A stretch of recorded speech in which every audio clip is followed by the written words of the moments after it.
Welcome to the After Hours Podcast. I am your host, El Caballo, a.k.a. Tony. Here with some of my nearest and dearest. I got my dog, Doe, in the building. Hi, guys. What the fuck was that? And I got my dog, Pucho, in the building. What's going on, my brother? Not much, man. You know how it is. Long night here in the After Hours. In these after hours. Facts. The big old AH. If anybody didn't know, this is the 1 year anniversary of the podcast. You know? And wait, we're doing an anniversary special? Oh shit. Oh man, who invited Mateo here? I am your host, Mateo, with the One Up Podcast. The One Up.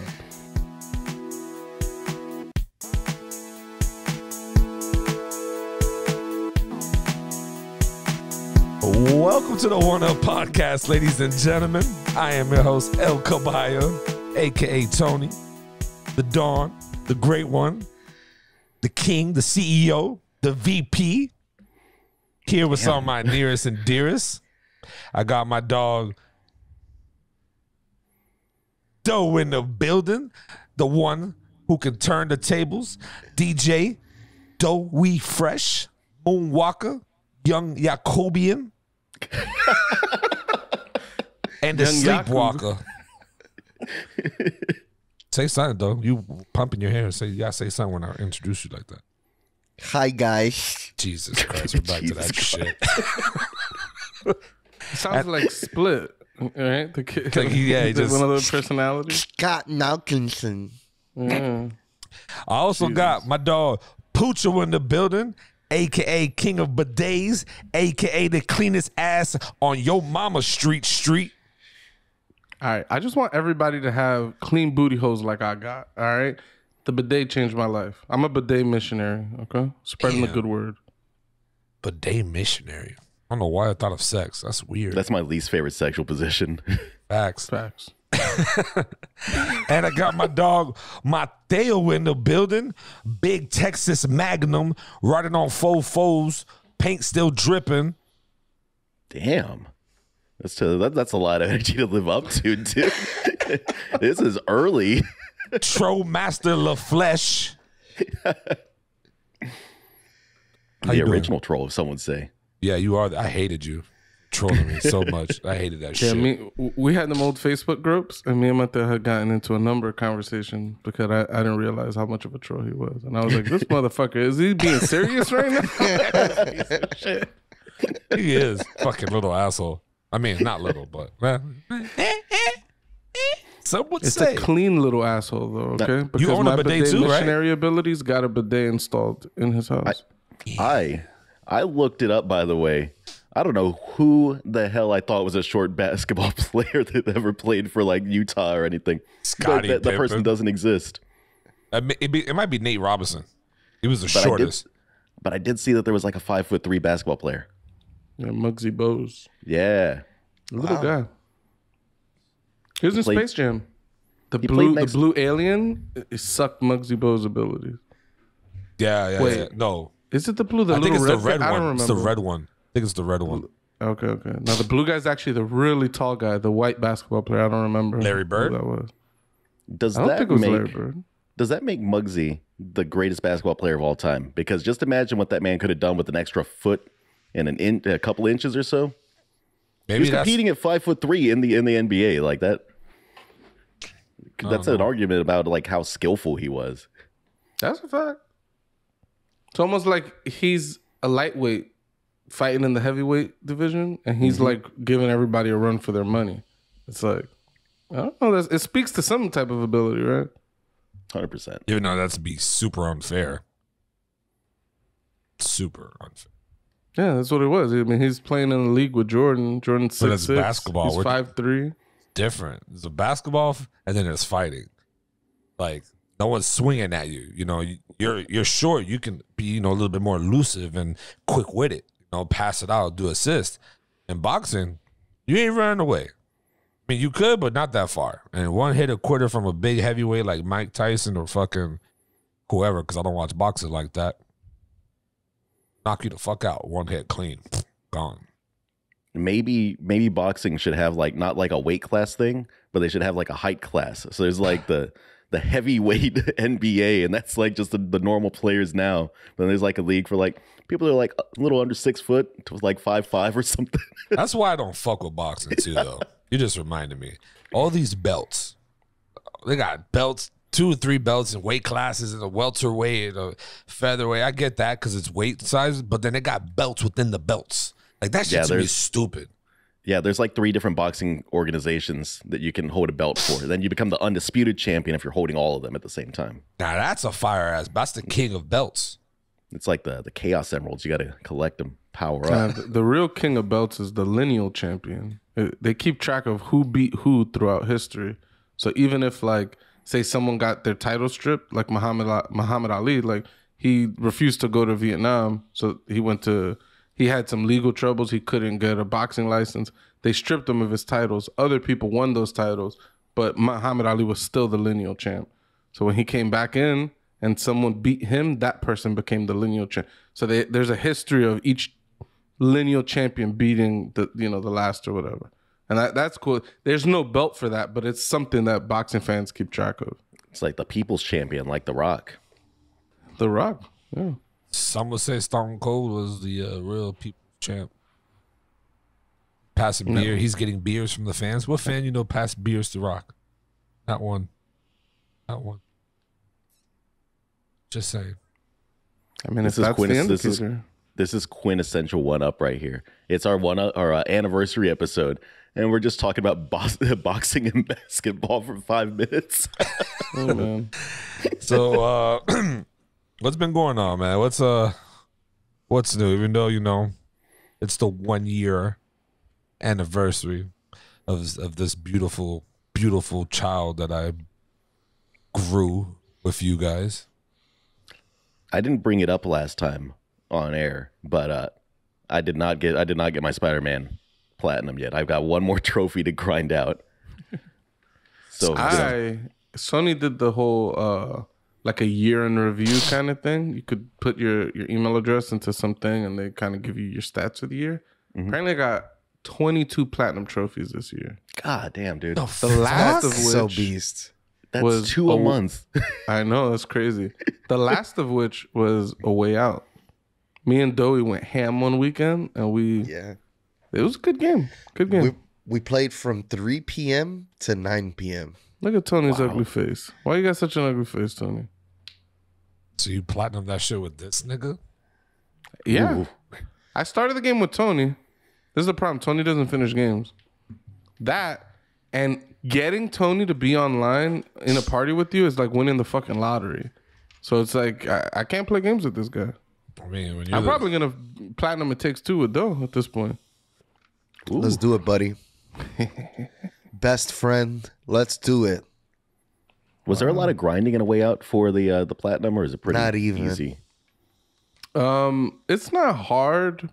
I looked up the trophy list. So like in each chapter, there's like a few miscellaneous random things that you're supposed to do, but there's no grinding. It's really play through the story and then do the few miscellaneous things along the way. But I enjoyed it. 22 platinums in 1 year. I think it has been over a year at least since I got my last platinum. Wow. I just got 2 platinums last week. I platinum Returnal and I platinum The Way Out in the same night, actually. That's wild. Yeah. Yeah, I platinum Persona 5 Royale and A Way Out last week. So I felt good about that. Yeah, felt good. The Way Out, not too bad. It's not the greatest game in the world. It runs a little bit long. One of the guys says scary. That was very scary. Just very weird way of talking. The voice actor, what's the guy's name? Joseph Ferris, the guy who owns the studio.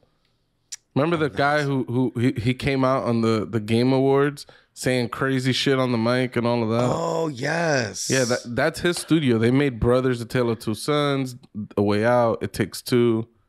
Anyways, his brother is the voice actor. His brother's name is Ferris. He's got the same name twice. I found that interesting. That's weird. But Yeah, I don't know if I thought he was like Portuguese or something the way he spoke, but I actually don't know anything about him. So like, I know they speak a different language or whatever, or like they seem to have a strong accent. So I'd imagine that English isn't their first language. You know what I don't like? Ferris. I don't like the snake activities that took place on that platinum, the No Way Out. I don't like that Snake shit. activities. This shit is snakish. Very snaky. You go get a plat with him. You didn't even start it with him. Tony, we checked our overall playtime of video games. What could you have possibly been doing while we were playing these games? How many hours? How many hours did you play Call of Duty? I'm sorry. It might have been the same hours you was at work and Pucho was fucking sleeping like a bear and Mateo was all fucking trolling the world. Maybe those hours is what I was doing by myself. Sleeping like a bear. You go to sleep before me every single night. Incorrect. It's a fact. You We'd be fall in a asleep. party together and like 9:45, he'd be like, "Oh, time for me to take a shower and go to bed." I'm like, "All right, man. Well, it's nice knowing you for Yeah, as fucking of 12 now, minutes." but I'm saying when that first high-end energy of of Call of Duty kicked in, you guys were on. Y'all just don't fuck with me. Y'all niggas want to be, yo, come fuck with me. Come fuck with me. Why you don't fuck? You fuck with the bots. And I come on, and y'all boys is in there doing nothing. This nigga passes out. Pucho's in there screaming at the TV for some I don't know what the fuck's going on in his household. And Mateo doesn't even get on PlayStation. It's because Pucho's TV is too realistic that he gets scared watching movies now. He thinks they're coming out at him. Yeah. So I was getting some PTSD being locked up in jail for so long on the way out. And so it felt like I was in a cage. The 77-inch HD OLED TV. Its span is so wide that I feel like I'm actually inside of the content that's on my TV. That's fire. I wish I could get that big ass TV. He couldn't see the guy with the lantern walking around, so he got me caught when we were trying to escape. No. Pucho's had to look like this over here to the left. Nah, that game is fire though. I mean, we played it. It was definitely cool. It's a new way of playing it. Just like what we do, we are gonna finish fucking this. I got to get a plat on that one for sure. I hope. Takes two because we need to get a plat. Yeah. Though Before I don't know we why get the it. fuck you smiling. I don't know why you smiling right now. I will hire somebody to follow you home and break your PS5 and then walk right out of your house. Damn. But who's going to walk out? You're going to walk out of the house after the guy you hired breaks his PS5? I'm be like, surprise! And then just walk right out. Okay, I got it. You're going to hire someone to break Doe's PS5. At the same time, you're going to schedule a giant cake delivery. You will be hiding in said cake. As soon as the guy kicks Doe's door in, picks up the PS5, and starts slamming it on the ground, you're going to hear Doey going, ah, ah. And when the guy leaves, Doey's just going to be so sad. And then you're going to pop out of the cake like a sexy stripper. And you should have like little tassels or something on your tits. Tassels. Because you got them hard laser nipples. So you can tie them right on the nipple. And then you could kind of like gyrate a little bit so you could make them like fly around. And then you could make fun of Doey and then walk out of the house. Doey would be so confused. He might die. Like his brain might be broken for a little while. So. I don't know. I don't know how I would possibly react if someone knocked on my door, I opened it up, and they just walked in and broke something of mine and walked out. That should be classic. You would just sit there and be like shocked. It wouldn't hit you until like 5 minutes later. Where you'd be like, "Yo, who was that?" Like, now I don't got a TV. I should do that at the Pucho 77-inch. You're not powerful enough to even pick it up. So Who said anything about picking it up? I'm head first, spearing that shit like Goldberg. you wouldn't knock it over. Damn. You're too weak. All right. It's 77 inches, dude. How many wall anchors did you need for this TV? Probably 4. I didn't mount it on the wall. Damn, why not? That should look good on the wall when you put the lights and shit on. How many Explosion. 150-pound wall anchors did it take? The TV's like 200 pounds. That's nuts. The base by itself, the base is like 75 pounds. I'm exaggerating, not 200, but I think it's actually 125 pounds. The base is like 70 pounds by itself. It's a fucking massive steel. I mean, you need a good a good foundation to support 77 inches of HDR OLED TV technology. Would you call it cold hard steel? Oh my God. And it's 4K 120 hertz, okay? Of cold hard steel. All right, you got a fucking nice TV. No one gives a shit at this fucking point. Jesus. This is like a run-on thing like Doughboy's fucking bicycle attacks. Fucking, I got a 77-inch TV. I'm buying me a fucking 80-inch, and I'm going to spread that shit for months on this channel. Exactly. I only say it because it pisses you off, and I know you want to one-up me, so I got to brag. It's a one-up fashion.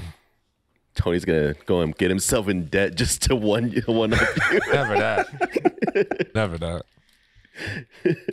But I do want to bring up something real quick that kind of touched me in a way that I felt like I needed to express with you guys. And that is why when people ask me, right, simple questions, right? They ask me like, hey, how you doing or whatever, right? And when I make a fucking face, it's not just you guys, but when I make a fucking face, it's automatically, this nigga's tight. I don't know why. In the chat, y'all do the same shit. I say one thing and I'd be like this. Oh, you're tight. That shit affects me. And I don't know why you guys always think I'm tight. I don't know why. Maybe it's a joke that I don't know nothing about. But I'm always happy at all times. Until you piss me off. I'm always happy. I don't know. You seemed grumpy this morning, which is why I asked, are you okay? I think you're so aggressive, you probably don't realize that it feels like you're on a war path. So when people get those vibes and they try to tell you, like, yo, chill. I'm totally fucking calm right now. You're like, all right, dude. You're good, dude. I've never responded like that. That's a beast. That was 50 seconds of talking for Tony to say, why do y'all say that I'm mad when I make an angry face? Yep. Exactly. Are you mad, Mateo, right now? Are you tight? I'm salty, dude. I'm completely fine. No, I'm just saying. I think that shit's annoying. My favorite is when Tony's like, I was fucking happy. Now that you said I'm mad, I am mad. Now I'm like, mad. Oh, wow. And you made me mad. Nah, I don't say that. That's beast. Nigga, you made me mad. If you ask me annoying ass questions over and over, yeah, that shit's gonna annoy the shit out of me. That doesn't make me mad. Doesn't make me mad. When my friends lie to me. I mean, last week you left the party and you were so tight. Yeah, I was tight. That shit got me tight. So you did get mad. I was so tight, you're lying annoyed. right now. No. I said till you get me mad. But I'm just saying, if you just ask simple questions and then don't attack me for the questions, I'm not gonna get mad. Just let me answer. What about the anus? Yeah, that got you mad. No, it didn't get me mad. I was more annoyed because I didn't know what the fuck was going on. I come in the chat and it's a noose. I'm like, what the fuck is a noose? What is going on here? What is this? And no one wanted to explain nothing. So I was like, fuck this shit. I'm out of here with this bullshit of news. What do you think mad means? I think maybe you don't know what mad means, so you think you're never mad. No, I know what mad means. I'm just saying I'm not mad. You guys perceive me as mad.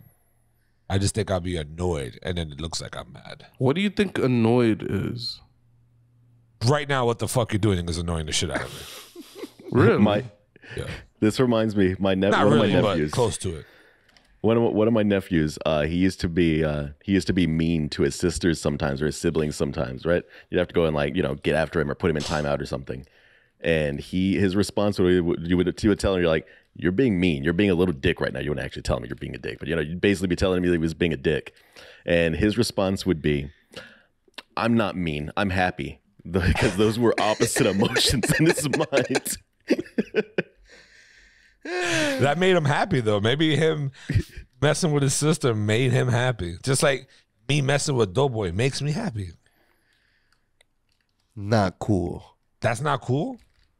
Not at all. You can't let me be happy off of your downfalls? No. Damn. You're good, Pooch? Yeah, I'm perfect. Feel like you're being assaulted by a ghost. He was striking that Thunder Lips pose. Yeah. Like Thunder Lips. The ultimate man. For those who don't know, Thunder Lips is the character Hulk Hogan played in Rocky 3. Probably the worst Rocky movie. Damn. How much coke do you have to do to come up with the name Thunder Lips for a character that you're writing into a thing? The 80s is crazy, man. Yeah, those was crazy times. Nigga, you see how Pucho hated me right there? You see how he gave me a look when I said those were crazy times? Because he knows I was born in the 80s. So I'm an 80s baby. Wow. I think you're projecting, Tony. I didn't make a face. I didn't feel a type of way. Nothing. I think you have that chip on your shoulder so hard that the thing that you hate the most, you're looking for that in other people. You just went on a rant about how people would see a reaction and think that you're upset. You just did that to me.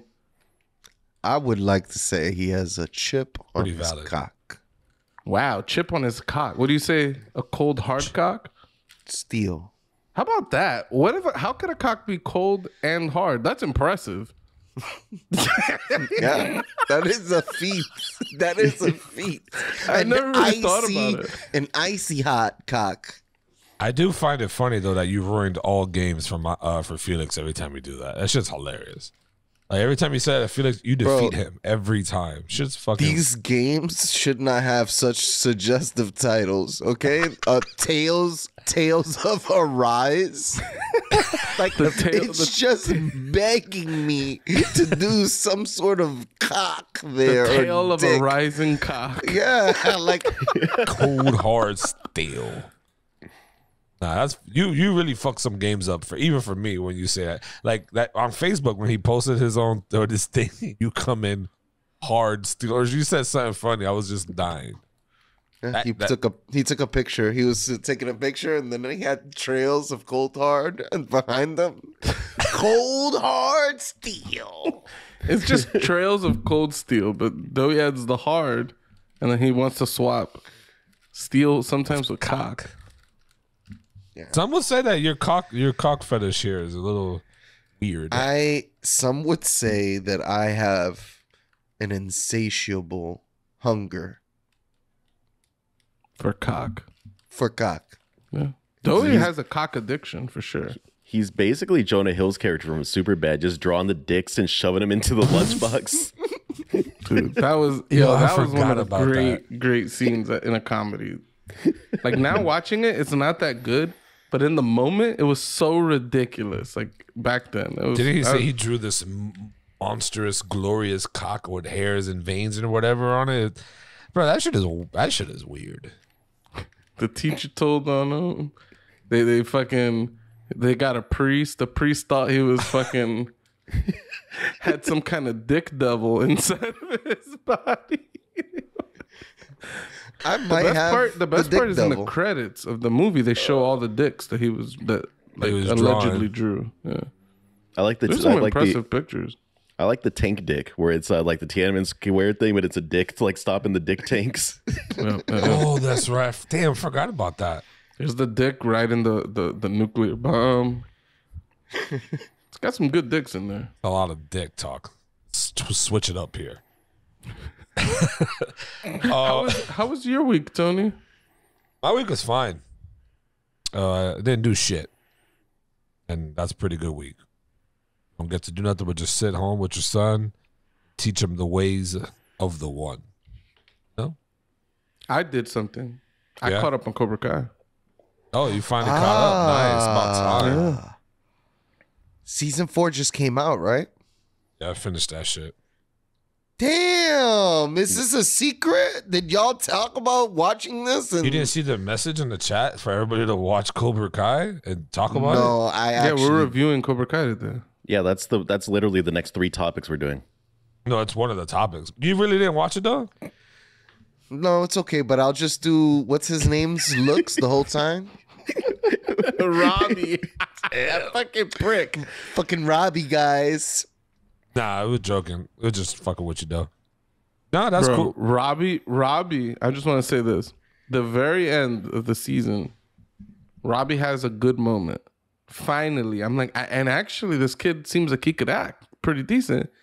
And then he fucking ruins it. The next line, he has this heartfelt moment, and then he's like, and we could never fix this or some bullshit. And I was like, oh fuck, he just fucking like fucked the whole thing up. This guy's terrible. I can't wait for the next season. That shit's, I'm not gonna spoil it for anybody, but that shit's gonna be good. I needed more Miguel in this season of Cobra Kai. I feel like Miguel was just put on the back burner for this season. They were like, we're going to do something with you next season. Don't worry about it, bud. Yeah, for sure. Which, yeah. For sure. I also didn't like how the competition went in the tournament. That's a little spoiler, but borderline. But yeah, I didn't really like it. Like the format of the tournament? And how certain players just got, like, you know. So, like, who won and stuff. Yeah. We should do that topic here in depth here at some point. Yeah. I don't mind doing that shit. Yeah, season review. We could make it one topic. That'd be cool. All right. Well, boys, this is the 1 year anniversary of the One Up podcast. If you guys was with us from the beginning, day one, you would know that our original show name was After Hours, and Mateo wasn't in it. Nope, he didn't sign a contract for that one. But I got him roped up in this 360 deal for the One Up podcast. So 360 deal.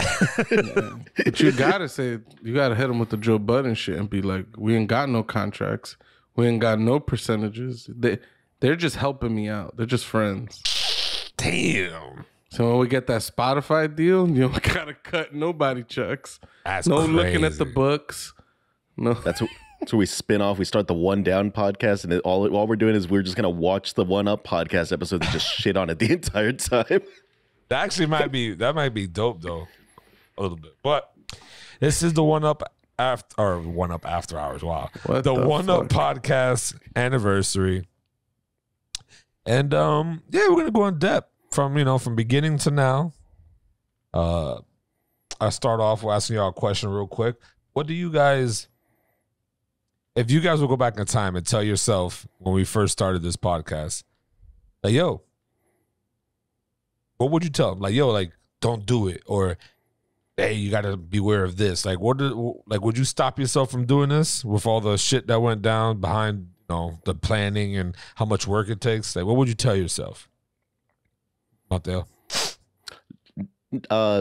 Honestly, like, I wish we had started it earlier. We'd been talking about this for like 5 years at least or some shit, right? Yeah. Like I wish we had started this earlier. I feel like we'd be a little bit more ahead of the game. I mean, I know we'd be more ahead of the game. Yeah. Yeah, but ours was mostly video game talk. It wasn't really general like how it is now. Yeah, it's the idea changed a lot between like us being like, oh, we should do a podcast when we were there drinking on PlayStation at 2:00 in the morning. Yeah. It was fun though. I mean, we got that one little secret, that one video of us. That shit was kind of dope, to be honest. That shit's somewhere. I need to locate it. It's somewhere in one of my backup drives. But yeah, so like, what would you tell yourself to do it much earlier then? Yeah, like I don't think that there's any particular advice I would give myself. I think that the way that we've like kind of grown in the past year and learned how to actually manage this thing. I think it's you can't cheat. You can't cheat for that knowledge. You gotta experience. You gotta kind of. That's been our whole philosophy here. Is just learning as we go, fucking up, trying to do better the next time, and that's kind of the spirit of the podcast, right? So it all lines up. That's actually a good point. What about you, Joe?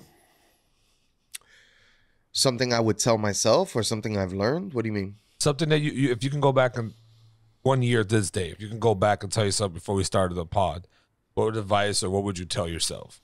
Not to do it, or hey, this, or you expect, like, what would you do? Just like have patience.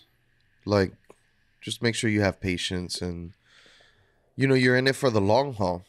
I don't think I'd tell myself a lot. I had a lot of high hopes for this, and it exceeded my expectations in a lot of ways. Just the quality that maybe, hey guys, don't record your first episode with a fucking shitty ass fucking microphone. Maybe like stuff like that. Make sure we get our quality. But I feel like everything it was a learning process. And like, how do we know what good quality is without having bad quality? You know what I mean? And I think that's important. I really there's not a lot. Maybe maybe not like expose my my deviant side. You know what I mean? Maybe like try to keep that a little bit more under wraps. But I mean, it's all in fun and it's all in entertainment, and you know, I really got to watch myself, and like, hey, like, you know, when it's different when you're sitting from a different perspective, and you get to watch yourself, and you get to hear yourself talk, and you like see things that you want to correct, and like, why do I do that when I'm, you know what I mean? So there's a lot of things, but like Mateo said, you can only know these things by trial and error and doing this over and over. Yeah, I would agree with you.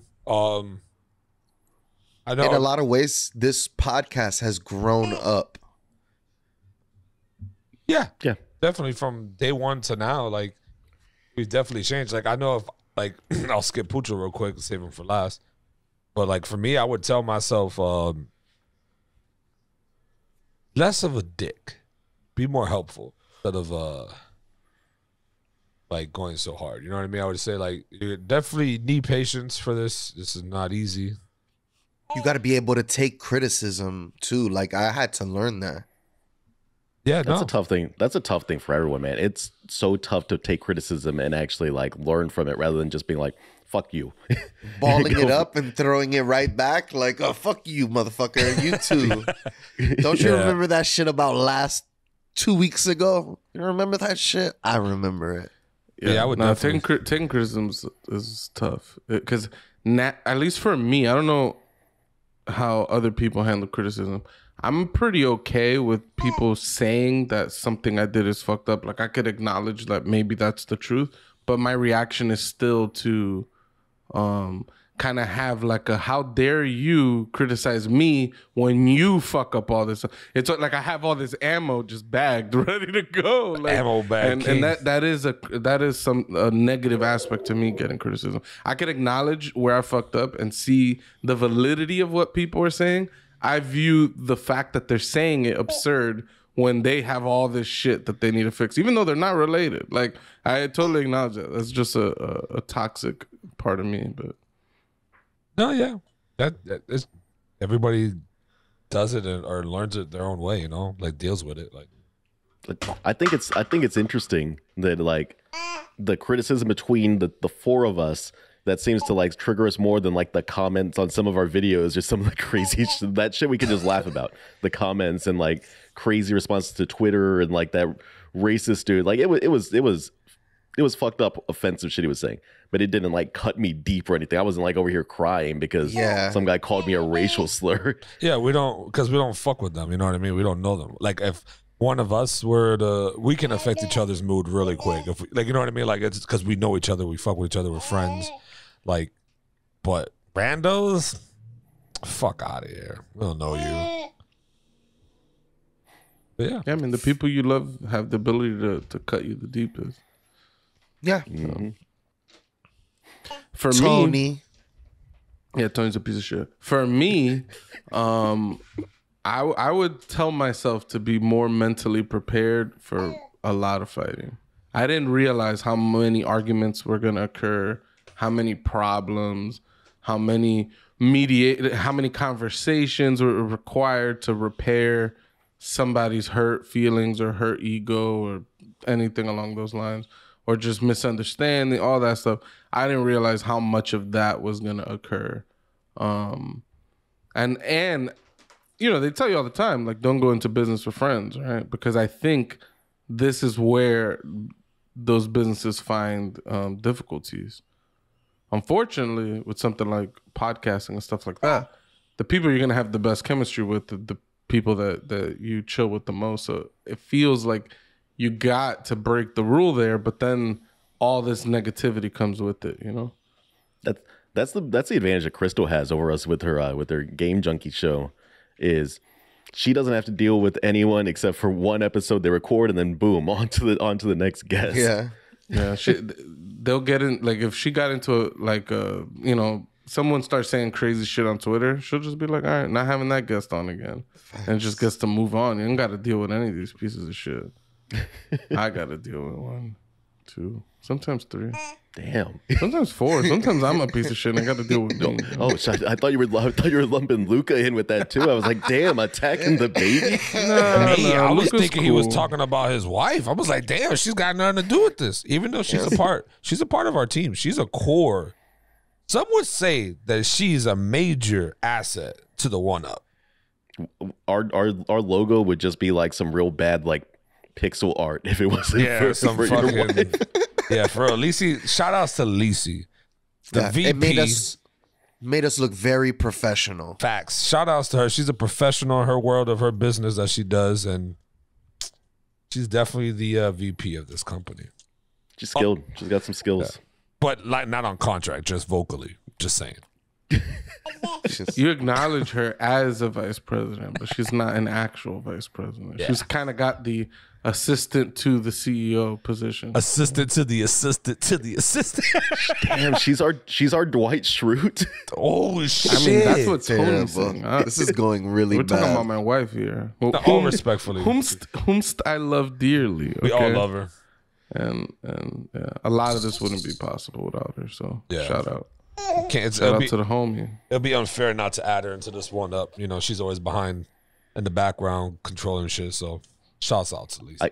I keep waiting for her to bust on camera one of these days. Sometimes it feels like she just is like itching to get on camera. And other times she doesn't want to be anywhere near the camera when we're recording.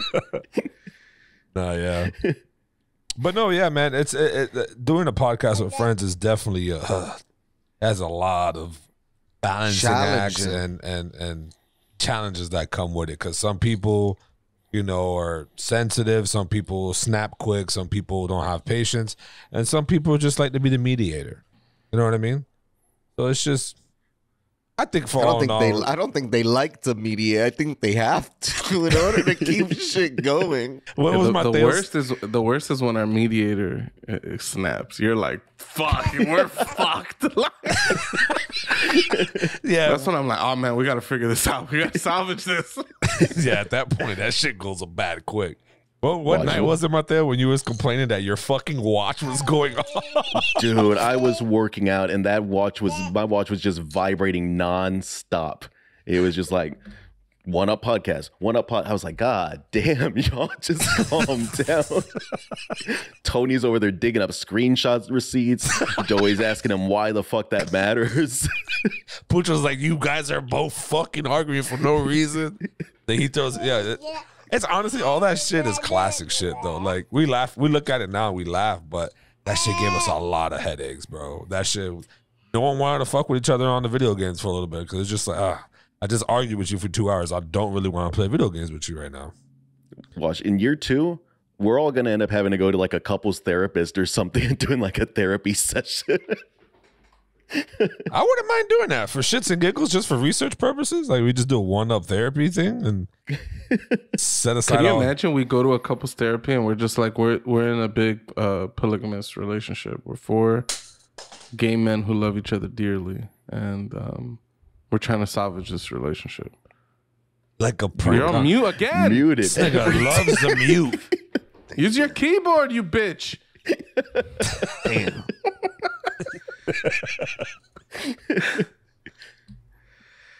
I think we deflated his energy too. Yeah, that was it. Man, I love you, though. I'm kidding with you, man. I said gay as in happy. 4 happy men. Okay. But yeah, fucking, I like the pod. I enjoy it. We just need all of our subscribers to keep passing us along, and you know, make sure more people subscribe and help us out. But Pucho, I want to ask you this: during all these trials of hard steel, what has been the most what has been the most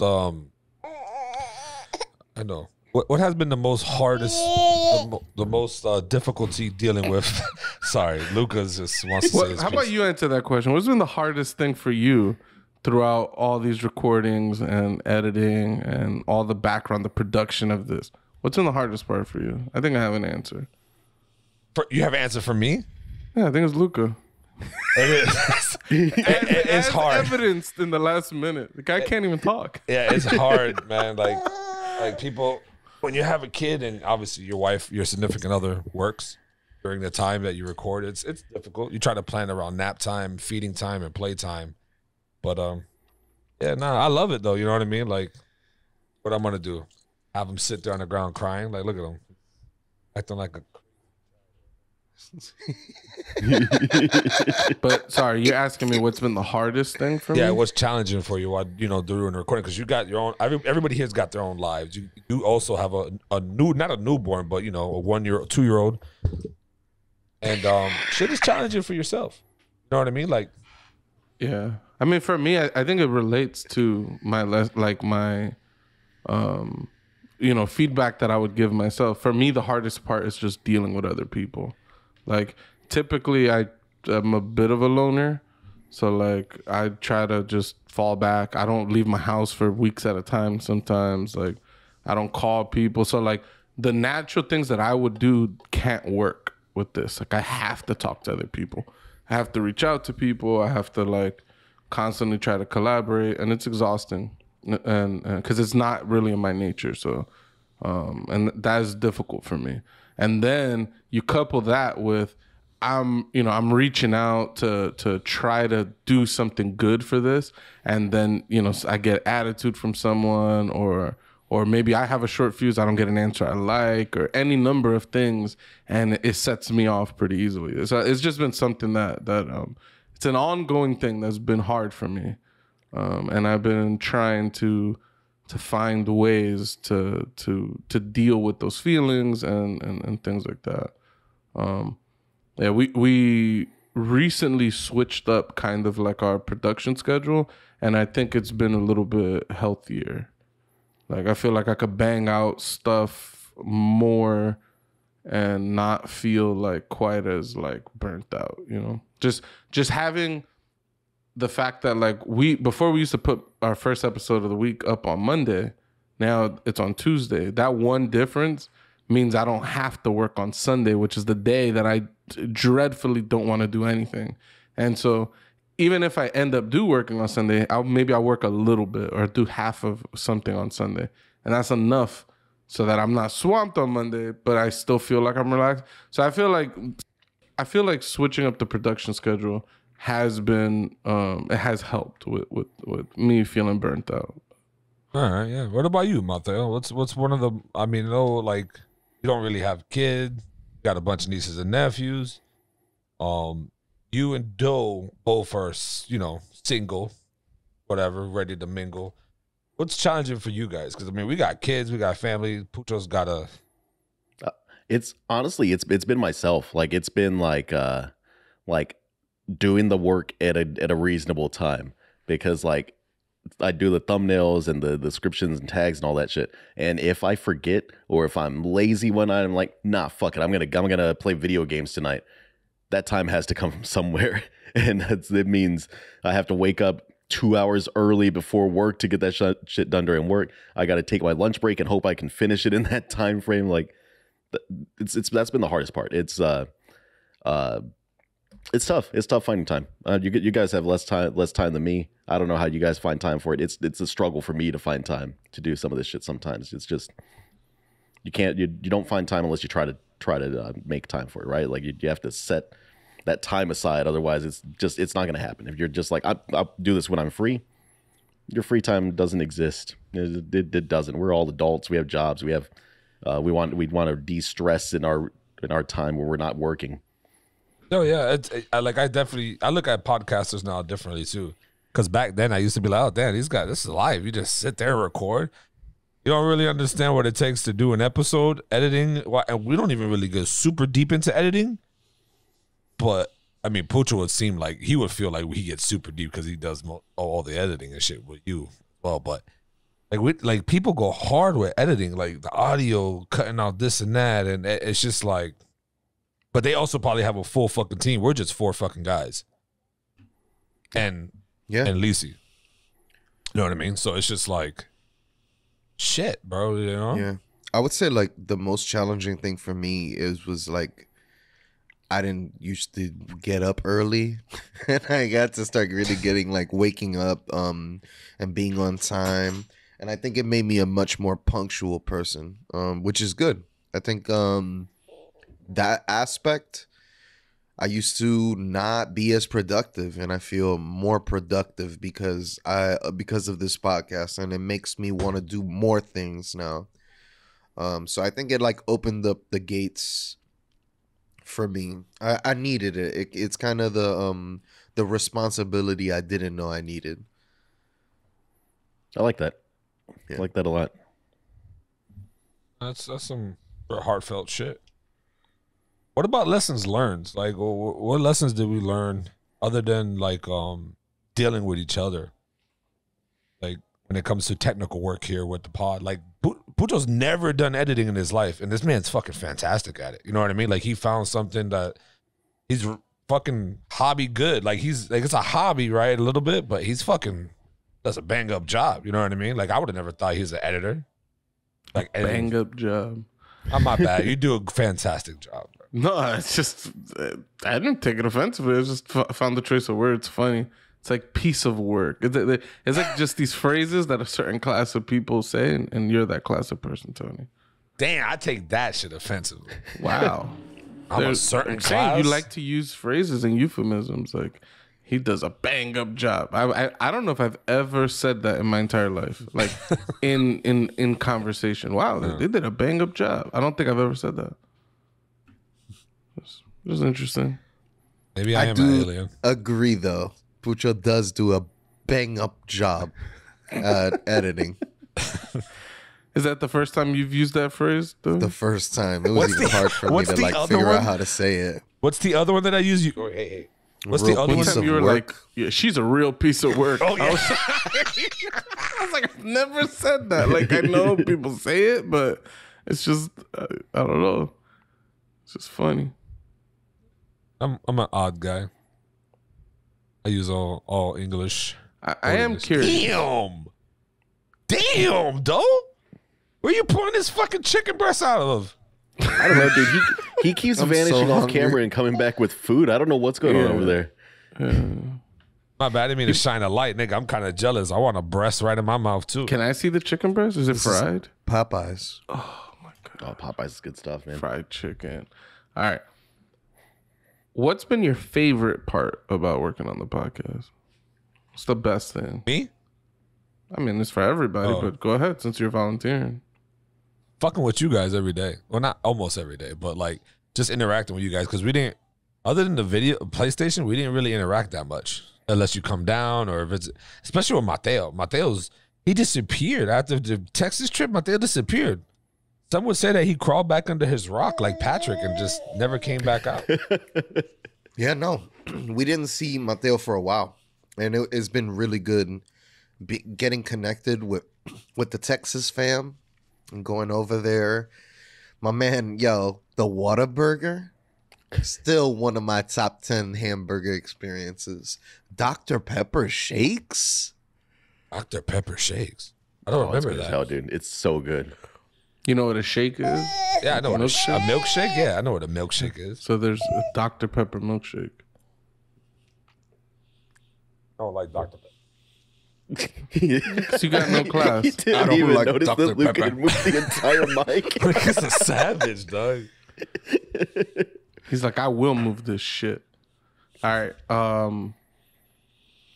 But yeah, what about you, Doy? What's been your favorite part? My favorite part, a lot of the times is the process. I really like being in. I'd like last night. We were really drunk recording an episode. I really enjoyed that. I like when the time goes by and I don't really notice.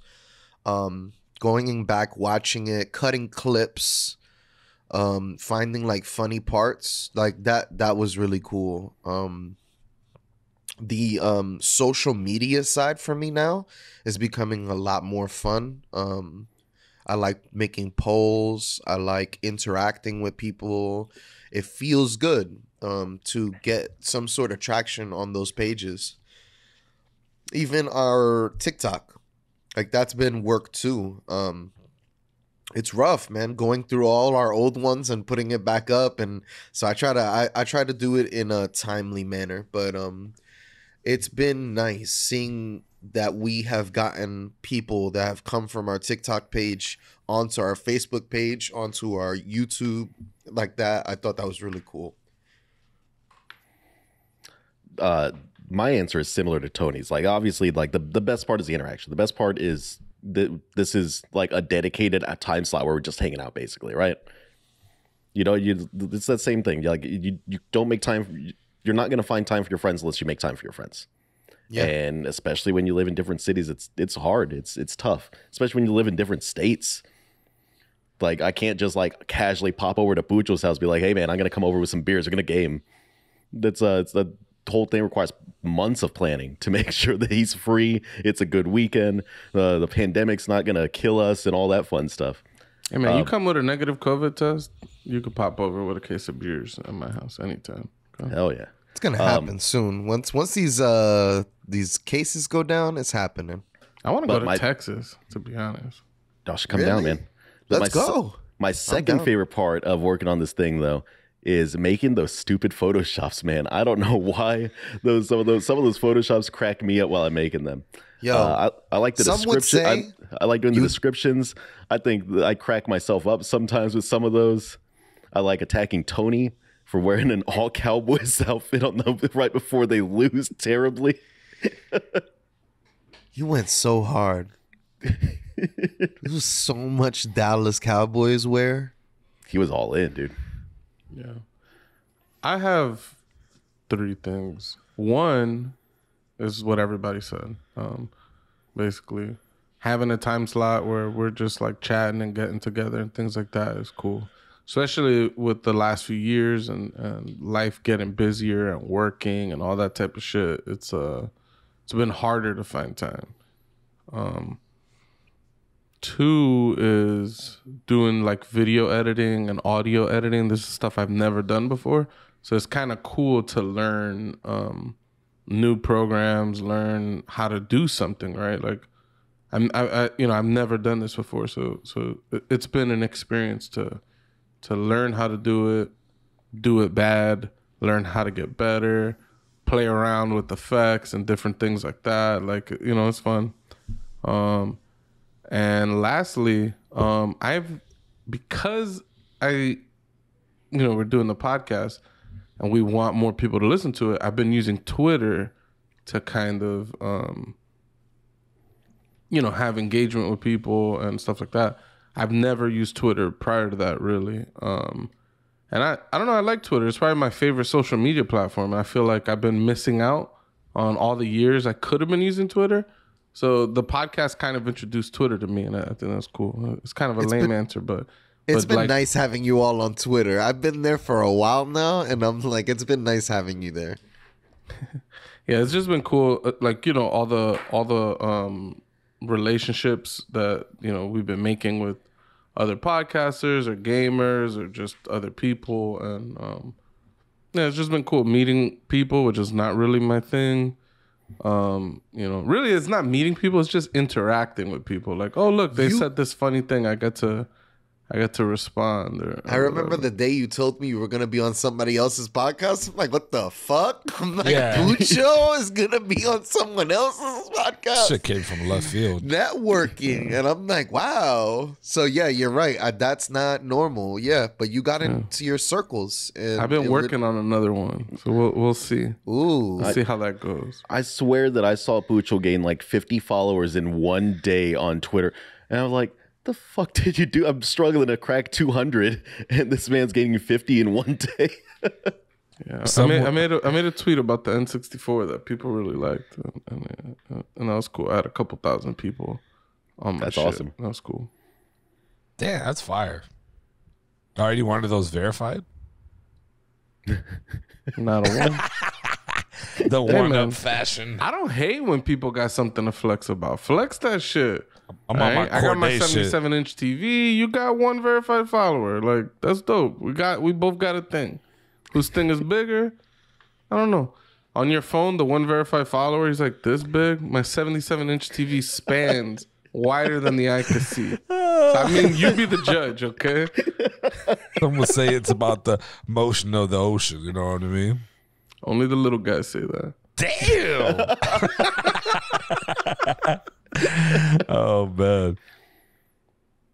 But I think you're up, Tony. No.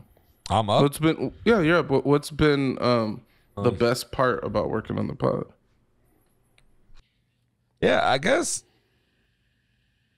Wait, didn't Tony say talking? I think I already did. I think I think you guys. I think I was the first one. Oh man, yeah, I got thrown off. Luca derailed me. He was over there bullying you, dude. No, He was pulling your headset off, taking your mic away. I had to put him over there. But no, yeah. I already answered it, so yeah. What about you, Mother? Everybody else answered it, right? Yeah. Yeah, of course. We're all caught up. All right. Well, I do got a little touchy one for y'all boys. And, back in our older episode, vaccine talk, that kind of blew up pretty crazy. But post-vaccines, the new mandate, the new variant, how the world is reacting to it, are they taking it much more serious? Or are they just kind of just like, I already got it. Fuck it. You know what I mean? Like, what do you guys think? What's going on? How do you like? I know New York hit another record. These boys break records up there, right, Dove, from what you was telling us? Yes. How's this new mandate, new variant, like what the new rules, like how is this affecting people? Do they care more or the less? I mean, you saw the mandates work. Mandates work. Whether it be teachers, whoever it is. For some reason, once you put people's beliefs where their pockets lie, they start to believe other things. I mean, all these people are still very anti-vax, but maybe now that they got the vaccine and noticed that they didn't emit 5G radio waves, or like they're not dying, they're not getting sick, then maybe they'll believe in it more. You had a big group of people in the Bronx. I think they wanted to put all private businesses, everything has to be, everyone has to be vaccinated. I think that just got shot down. So I think they're allowing certain unvaccinated people. I think there's a very large group, maybe 40-50% of the workforce in the Bronx. If that mandate would have went through, like unemployment in the Bronx would have shot up like crazy. It would have been really bad. You think so? Yeah, there's a large group of people in the Bronx that are not vaccinated. It's a large percentage. Yeah, but I'm saying, like, do you think if they did the mandate that they would die on their shield? They would.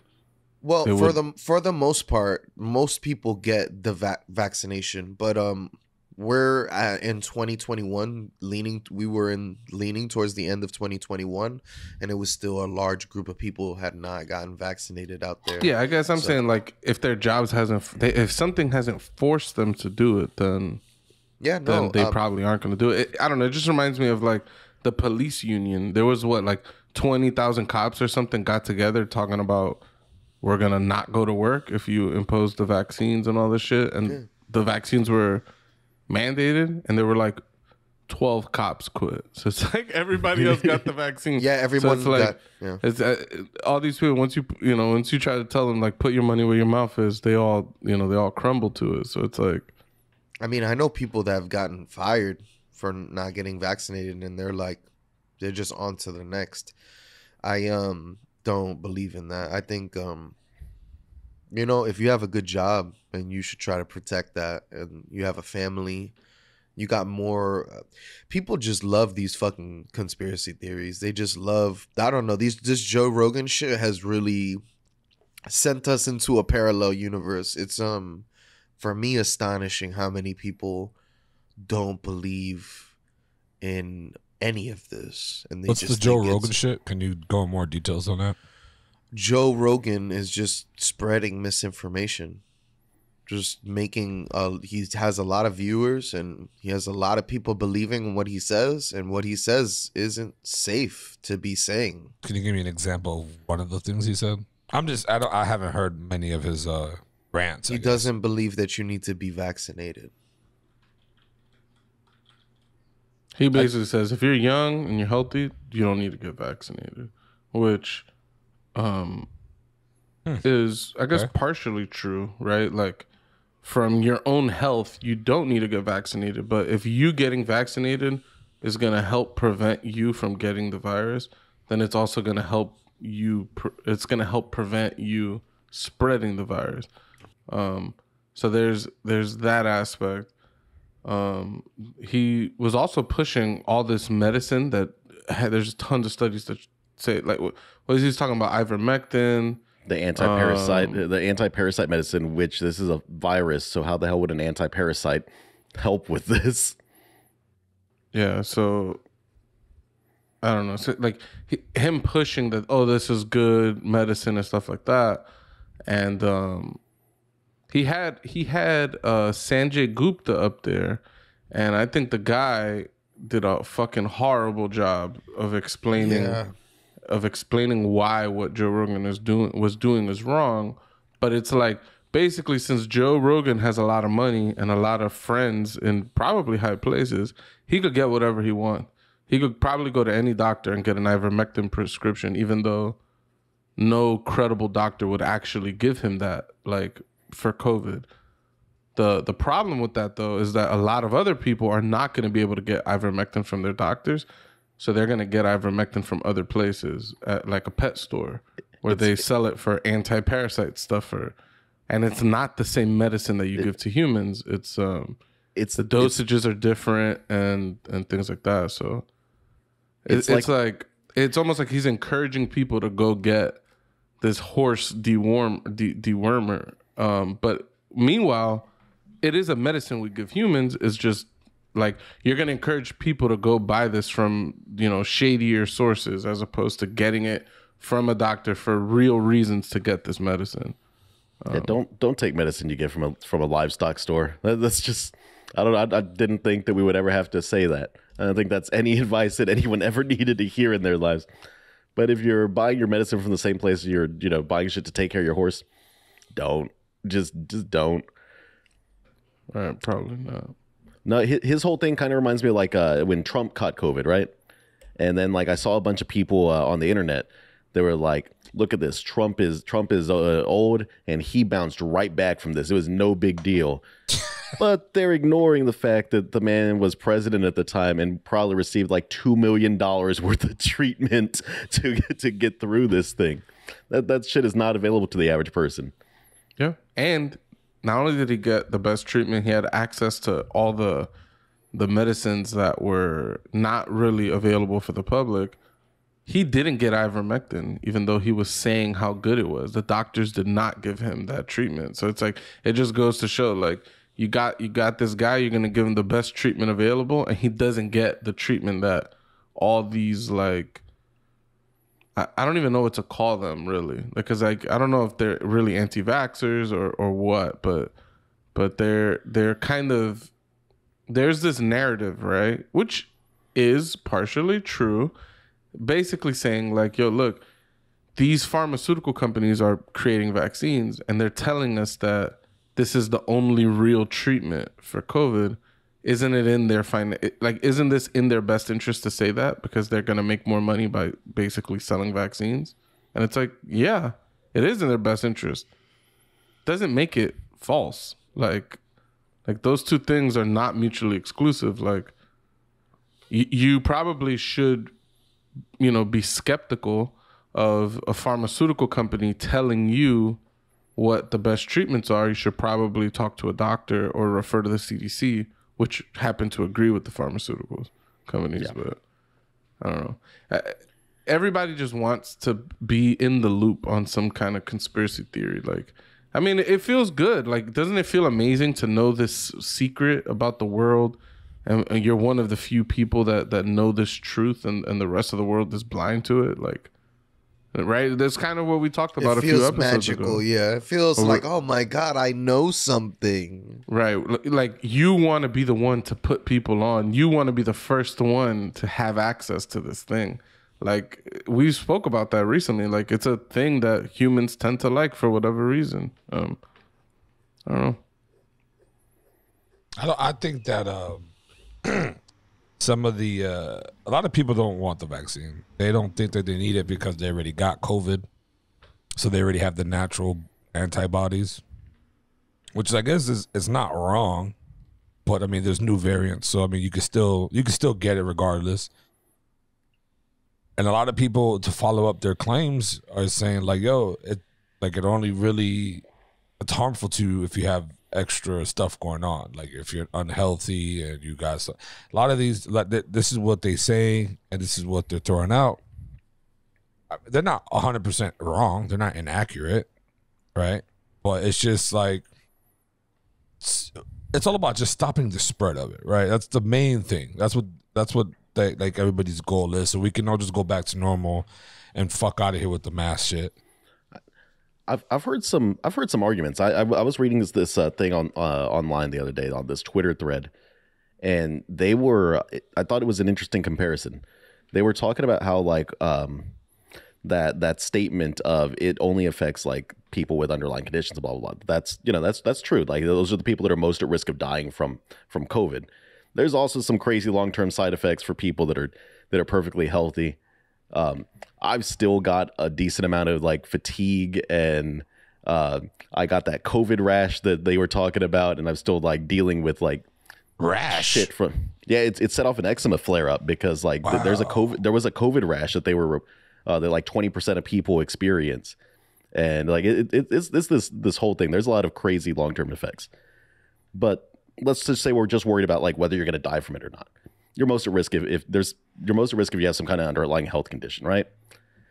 But that statement is it's kind of a scary statement because statements like that can go in line with things like eugenics, because people are like, oh, well, we're just weeding out the weak people in our society. But there's some parallels with eugenics there of like just getting rid of the weak, like sacrificing them so that way we can just keep living our best lives and keep the economy going. I think there were some senators who were like, yeah, old people are going to have to die. And I'm like, damn. And some old people were like, yeah, we're going to have to die, but I'd rather die an American. I'm like, wow. That's brainwashing at its finest. Yeah, it's kind of sad. There's a few different cases of like stories that came out of people that absolutely refused to get the vaccine, and then they got COVID and they ended up in the hospital on ventilators, and like throughout that experience, like they're regretting their choices, you know? Wait, did you say Meatloaf? Was that confirmed? I thought they had not released a I think so. cause of death or whatever. I think so. Interesting. And somebody was making a meme saying, I don't want to get vaxxed. And he's singing. And it says, I don't want, it's something about not being vaxxed. Damn. Wow. Yeah, I didn't know that he How do you guys died from COVID. how do you guys think Bless you. Mute your mic. my bad, it's all the way over there. I'm sorry, I apologize. It's all the way over. It's like right here. I'm The way sneezing. over I don't have there. the accuracy right now. Like you try to fucking sneeze and have the accuracy to hit a button this fucking big. Gonna sneeze and hit the hype horns on accident. Yeah, bang! You're gonna be like, wow, what a dick. With the new variant, obviously it's not as strong. I would say it's not as strong as the first one, right? Because Yeah. the mandate. We were having an argument the other night with Jesus about this. Why? What was the The argument? strength of the new variant. Yeah, because a lot of people are saying like Omicron is not as strong as the other variants and things like that, and I guess I'd be careful to make statements like that because it's hard to like. Basically, people look at a few things, right? People look at how many deaths are now compared to in the previous strains, and the deaths are lower. But you got to look into basically why are the deaths lower. Like in the first few waves of COVID, there was so much misinformation. There was no vaccines. Like people weren't vaccinated yet. Like, a lot of people weren't wearing masks in the beginning. So the impact was crazy at first. Like the spreading, all that shit. Whereas now there's so many people that are vaccinated. A lot of old people aren't getting sick anymore because some are triple vaxxed, some are quadruple vaxxed. They're doing social distancing. And now like a good chunk of the people getting sick are younger people. So their survival rates are going to be higher because younger people tend to do better with the virus. Period. So I don't know. It's a little weird to say that it's like weaker because less people are dying. I don't know, the analogy that I told that I brought up to the friend that we were talking to is almost like, imagine you had people go out for a gunfight with 22s, right? There's going to be some number of deaths. And then let's say you give everybody like, I don't know, 45s instead, which is a more powerful gun, but then you give everybody full body armor, like head to toe body armor. It's like, all right, there might be less deaths in this 45 fight. But like you wouldn't walk away and say, "Oh, the 45 is weaker than the 22." You know, like the parameters of the situation are different now. So I don't know. I do think that we're all just tired at this point. I know a lot of people that they were being extremely safe. I mean, shit, I'm counted in this. I caught it because I took a risky move. I went to see a movie in a movie theater. I wouldn't have dreamed of doing. I shouldn't have done it even then, but yeah, I made a stupid mistake and I caught it, and I was lucky that I got the mild one, because I'm triple vaccinated. But in retrospect, it wasn't the best idea to go and see that fucking movie. I wish that Disney and Marvel had released that movie like still as a streaming option. Yeah, for sure. But people are tired. People are so tired. They're tired of being cooped up in their house. They're tired of not being able to go to the grocery store and pick their own fruits and vegetables, and people are tired of not seeing their friends, and it's wild. We're rounding here. We're about to close on 2 years of quarantine, of some degree of COVID lockdown. Yeah, I definitely feel like the ship has sailed a bit. Yeah, like the numbers that we got in New York the last month ago, even everywhere else, they were the highest numbers ever. Like it was like, if we thought the first time was bad, this time was even worse. But I just think a lot more people were vaccinated, a lot more hospitals were ready for the influx of people, and I think that just helped out a lot more. But I think it just, people did not give a fuck, and that's why it was spreading so fast. Either that or the variant just spreads faster. The variant is far more contagious than the previous ones. Yep. But I don't know. It was just my thing where Tony said it's weaker. It's like there's so many reasons why people are surviving this virus, that to just boil it down to it's weaker than the previous one. I'm not saying whether it's weaker or stronger. I'm saying I don't know if we have enough information right now to really make that determination. Like Dowie said, we know how to treat COVID now if someone goes to the hospital. We didn't know that for a while. We didn't have the tools. We didn't have the vaccines. We didn't know the medicines, all that shit. We just didn't know. We were just shooting in the dark. So people were dying. Now when people go to the hospitals, we kind of know what needs to be done. Even the fact that people are only sick for 5 days, that helps a ton. I think because the hospitals aren't going to be as overrun and things like that. So I don't know. There's a lot of reasons why, something could have better outcomes and not really speak to how strong or how weak it is. But the thing that I was saying, right, and it was when I said weak, I was because all right, so now that people who do get it are probably repeat offenders, right, by now. Well, the majority of them, people who has the vaccine or people who had the original variant and got antibodies. So all this helps to catching another variant of the virus, right? In a way, it helps because it's it's not going to affect you as much because you already got it, or you got the booster or the vaccine, I meant. And then also, getting the booster. And then if you're that one person who didn't get the vax and still didn't get COVID, and you get hit with it, it's going to probably be a little bit different versus everybody else, right? Because we all been through it. So I've seen 3 people in my little, not in my, like 3 people that were attached to my little friend circle die in the past 2 weeks from COVID. I've had a few buddies that they had uncles die. I've seen 3 deaths recently, just in the past couple of weeks. Yeah, so they avoided it and didn't get the vaccine, and now they got the Omnion. Or I know someone that just caught it and is unvaccinated, and they thought they were dying. They said that it hurt to breathe. Like it's still serious stuff. You know what's crazy to me is that, like, if there is any single accomplishment that you think that Trump would be hyping up, it would be the speed at which we got these vaccines out, right? And he still is like kind of towing that line of like playing into saying that the vaccine is kind of bullshit. And it's crazy. If there's anything he should be doing a victory lap over, it should be his vaccine. Yeah, like the Project Warp Speed. I mean, he has been doing that a little with bit. Candace Owens. He had an interview with Candace Owens.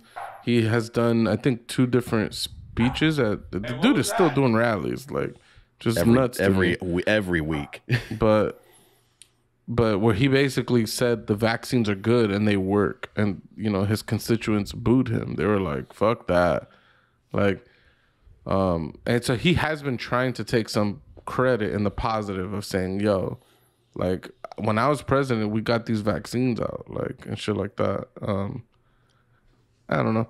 It's one of those things that's like, it's hard to know how much the president had. I mean, maybe it isn't hard to know at all. Like maybe if you got to dig a little, into the information or whatever. I don't know how much the White House had anything to do with the speed that the vaccines came out in, but presidents get to take credit for anything good that happens while they're president. So and bad. It all kind of falls on. Well, they can pass it along. Credit for that. Yeah, they can pass it along. Like Obama got the fucking financial crisis. I don't think that was his fault. No, he inherited that shit from George Bush. Like, they still be blaming Obama till this day. They would say, some people do say Obamacare was the worst fucking healthcare that ever. The version of Obamacare we got was not great. But it helped a lot of people. I know some people that it helped personally because they were low income and that was the only way they were getting health insurance. I know mad people got braces. Everybody was braced up. I was like, damn, this Obamacare working. There's like 22 million Americans that never had health insurance on their Obamacare. So I'll tell you though, free healthcare, I'm a fan. Tax me. Give everyone free healthcare. I'll pay some taxes to get everyone free healthcare. I don't understand how you could not be a fan of trying to make sure everyone's staying healthy. I don't know. I don't want to get taxed out the ass. I mean, we're getting taxed out the ass now, but to add more taxes on top of that for someone, I mean, if you got a job and you don't want to get health insurance, bro, you're a fucking dick. Yeah, but a lot of people work part-time, and part-time doesn't offer benefits. And a lot of these companies will screw you over. They'll hire you on as a full-time employee, and they'll be like, you know what, actually, you're 39 hours this week. Just go home. And that means you're not eligible for health insurance. And a lot of employees are hired on as contractors, and they don't have the same obligations to give benefits to contractors the same way that they would like employees that are actually like in the organization. If you're a contractor, at least you're making some decent amount of money to go get health insurance. No, I'm saying like you could say you're like a waiter or something, right? Like there might be companies out there that hire waiters not as employees to the establishment that you're gonna work at. It's like they're just contracting work out to you or some bullshit like that. Like contractor doesn't mean like some kind of construction contractor. No, yeah. Right. It's more like you're a little bit more independent. You're not beholden to the company's whims, but that also means that you're kind of not an employee, so you don't get employee benefits. Sometimes your pay is higher though. Oftentimes, most of the time. So here's the dark question for y'all. Yeah. Do y'all think that we're going to get rid of COVID this year? Do you think that we're finally going to be done with the pandemic this year? Nope. Yes. Yeah. Late, So you asked two late questions. in the game. Late in the game too. You asked, are we getting rid of COVID and are we going to be done with the pandemic? I think no to the first question, yes to the second question. You think people are just done with it and it's just going to be... Yeah, like what was it? The Prime Minister of France or something? One of those guys came out and they were like, COVID's here to stay, baby. We just need to get back out there. Like we need to get used to it. It's going to keep coming back. Like, That's the I don't know. same I think thing. we're at the point where it's going to be endemic. And, hopefully it gets weaker over time as more and more variants come out. But. That's the gamble, right? Because like historically, the way that these diseases work when they start mutating like this is each variant is a little bit more contagious, but less deadly. Like the hardcore symptoms risk goes down, right? That's how it works in theory.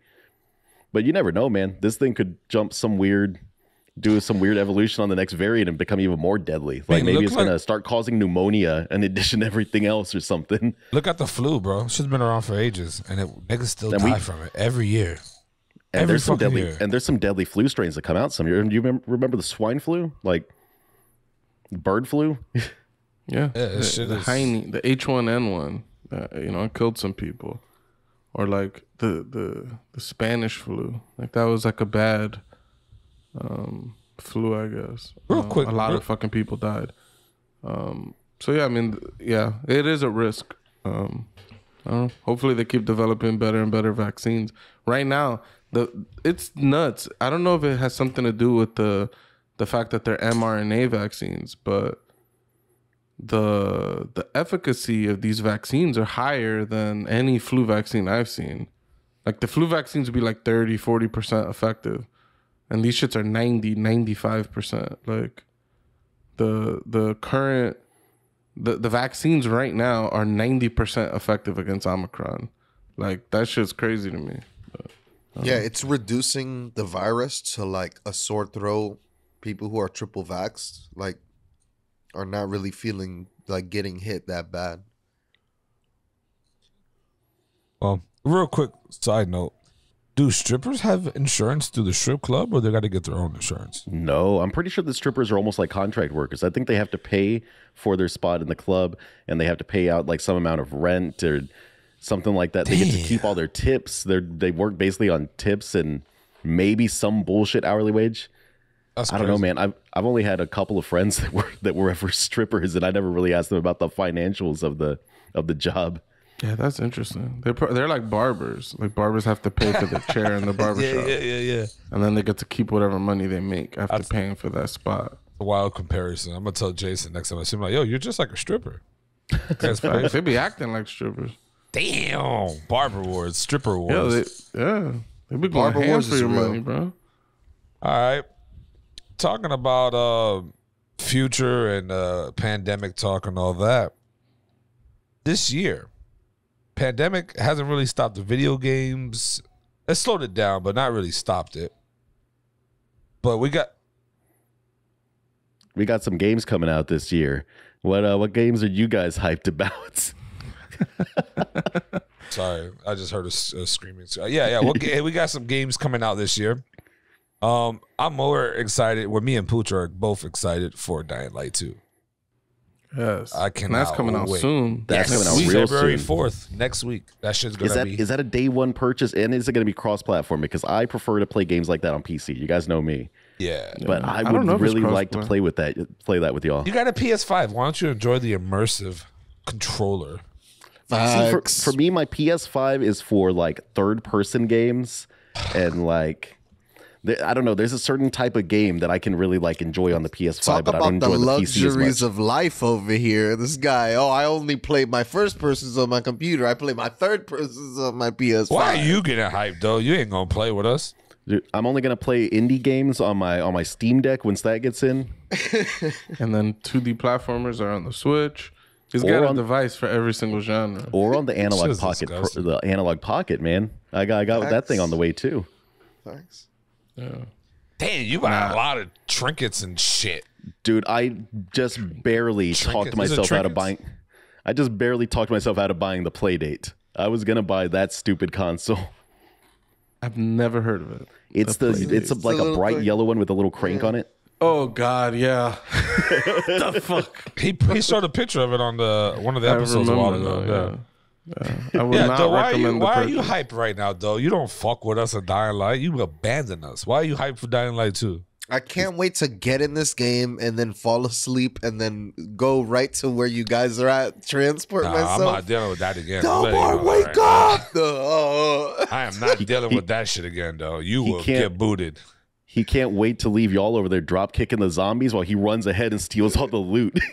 No, because more players in there, I believe, is strengthens enemies. So this fucking dick's gonna be out there sleeping in the tower, or me and Putro fighting fucking shit. Like, nah, I'm good. There's not enough A-Town stomping for all these zombies. Yeah, the game looks impressive, but the last game looked impressive, and it put me to sleep. So I enjoyed it, man. There's nothing more satisfying than drop kicking a zombie off of a building. It's the coolest thing in the world. Just doing the dive kick, and they just fly. And I didn't like how many hits the zombies took. I remember just like glah glah with a machete, and they're just falling to the ground, and they keep getting up and falling to the ground, and they keep. It's like, why won't you fucking die already? Just stop. Like, I don't know. I found that exhausting. I hope the balance is different. Like, make the zombies more weak. You could spawn more. Maybe spawn some, big special zombies or whatever to make it more interesting. But, like, I don't want to fight little fucking weak. It looks like a fucking regular human with, like, melted skin. Like, I really got to fight this guy for over a minute? It's like, come on. I like how World War Z does it. Like, their animation for, like, a lot of zombies. It's really Joey is all over this World War Z game, and I've heard nothing but bad things. Yeah. Not bad things, just like average things about it. It's just like, it's a game. It's a fucking bum-ass game. It's good. I like it. I wish I had friends to play with. You know, it's another bum-ass game. Well, not a bum-ass game, but I'm not interested in. Destiny, the Witch Queen. Nah, this is Destiny, bro. Just not. I can't get back into that game anymore. I enjoyed the hell out of Destiny. I think it still has some of like the tightest shooting controls and movement controls in a first-person shooter that I've ever played. But it's confusing as shit now. Like, I tried getting into it again recently, and the story is so hard to find. It's hard to figure out what the hell you're supposed to do because it's this growing game, so they keep cutting old content and adding in new shit. I've lost track. I don't even know what the hell's going on in that game. Yeah, shit is very much like World War Z. Two bad games. Great. The game I'm most excited for, okay, that's coming out soon, is motherfucking Elden Ring. Okay? I'm hyped. I saw the gameplay, riding horses, sneaking up on motherfuckers, hitting people with magic, bro. Magic. If you ride through the snow, though, will the balls on your horse shrink a little bit? They're doing that full Red Dead Redemption 2 immersion? Nah, Elden Ring is definitely going to get a 5 Wait, that happened in Red Dead 2? It does not have ball shrinkage. Okay. Yes. Yeah, I read a thing that claimed there was ball shrinkage in Red Dead Redemption 2. There could theoretically be a cock in between the Elden and the ring. The Elden cock ring. The Elden cock. It could be. That would hurt your dick. Have you seen the logo of the Elden Ring? It kind of looks like a Celtic knot. I would not want to put that around my cock. What about the one true cock ring? Refresh my memory on Elden Ring. Is it like a Oblivion type shit or Diablo type? It's by the people that made Demon Souls, Dark Souls, Bloodborne, and it's like it's gonna be an open world game. So they're making something kind of different. Like, you could fight all the bosses right from the beginning, or you could go most of the areas right from the beginning. Is what I think they said. You could play multiplayer with, like, I think it said absurd, like up to 40 something players in a multiplayer game or something stupid like that. I can't even imagine A, how that's gonna be possible, and B, what it's gonna be like seeing 45 people wailing on a boss. I just can't imagine that being the case. But Isn't that like a WoW thing? It wasn't WoW like that? Is it WoW like that? you just asked the same question 3 times and you have a fucking malfunction over there. It's so hard to focus with my kids screaming. I mean, it's not. I don't think it's gonna be like WoW, but yes, MMOs allow you to play with a lot of players together and try to kill bosses. Do they together take your loot? Like how Borderlands is? Like they take your loot? I'm sure that's not going to be the case. I mean, it hasn't been the case in the previous Souls games when you played co-op. Well, maybe it's going to be previously the case. But previously they did co-op weird though, right? You would summon like a ghost of the other person. This might be different. I really can't tell. Like they're really billing it as like this like multiplayer boss smashing game. Like, right. It sounds cool on paper, and the gameplay that we saw looked great, but it was single player. So I'm very curious, both how the multiplayer is going to play, but also how are you going to start multiplayer? Because in the past, there's a lot of bullshit. Like you had to be within a certain level of one another, and your characters had to be in a certain state. Like in Demon Souls, there's like 2 modes. You're like, you have your soul, and then if you die, you lose your soul. Then the only way you could regain your soul is to go and kill a boss. But then you have a half of a health bar when you don't have a soul. And only when you don't have a soul is when you could join the other. It's like the fact that I'm talking this long about how to join a game with someone is stupid. I want to go, oh, Doey's my friend, join game. That's all I want to do. Anything else is bullshit. And anybody who defends the bullshit, they can fuck off. They're fanboys. I'm not interested in that conversation. you know, talking about like convoluted like gaming things, I would love us to do an episode where we like read up on like Kingdom Hearts, like the story in Kingdom Hearts, and then we get drunk and we try to explain the story of Kingdom Hearts to each other. Kingdom Hearts would be tough. I've only played Kingdom Hearts 1. Didn't beat it. Because you don't beat games.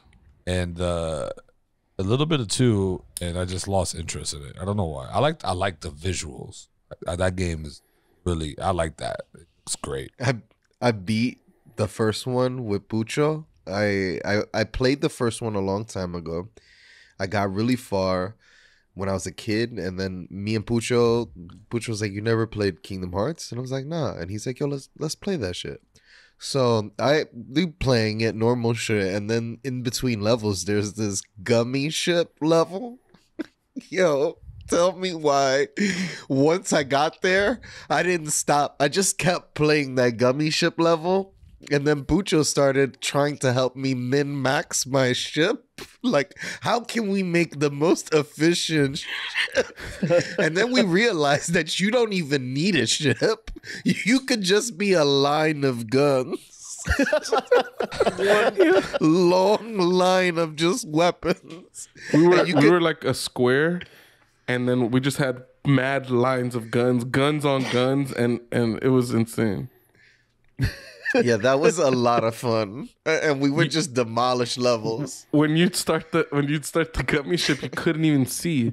There were like so many bullets flying forward that all you could see were like the bright from the bullets, and then you keep dodging because that's the only way you could move because we didn't have wings and shit. So it's like you couldn't like maneuver around. So we would dodge in directions and hold the shooting button, and it was just like a fucking death beam. Anything that came in front of you would die in like half a second. It was ridiculous. Just sound like it was glitch. Awesome. They also This isn't Kingdom Hearts 2 actually, but they're also the Kingdom Hearts dropping. 1 gummy ship was trash. They're also dropping Horizon. Yeah, facts. Big dropper. That's gonna be probably game of the year. I don't know, man. Isn't Ragnarok coming out this year? Yeah. Yes. I think God of Ragnarok's War is going to be coming fantastic. out in March, if I'm not mistaken. Damn, man, I can't get into the God of War. Oh man, I could not get into the old ones. This new one, it's so good. It's so tough, but it's so good. They need to really take notes from World War Z. Oh my fucking! You in this What is this? Shit is sickening. Why This- are you doing that? That ain't cool, man. You're trying to bring everything down just because we don't like World War Z. That's fucked up. This is hateful. I never thought in my life that anybody would say that God of War is like World War Z. I'm disappointed. Shit is disgusting. But yeah, Elden Ring, bro. I'm hyped. And I'm looking forward to it. I got Doey to buy Bloodborne, so hopefully I could get him to buy Elden Ring. We're Neo brothers. Yeah, we some yokai, Slang. Yakub, slaying, Neo-ites. Where does Horizon take place after the first one? Where does this one take place at? Like how many years?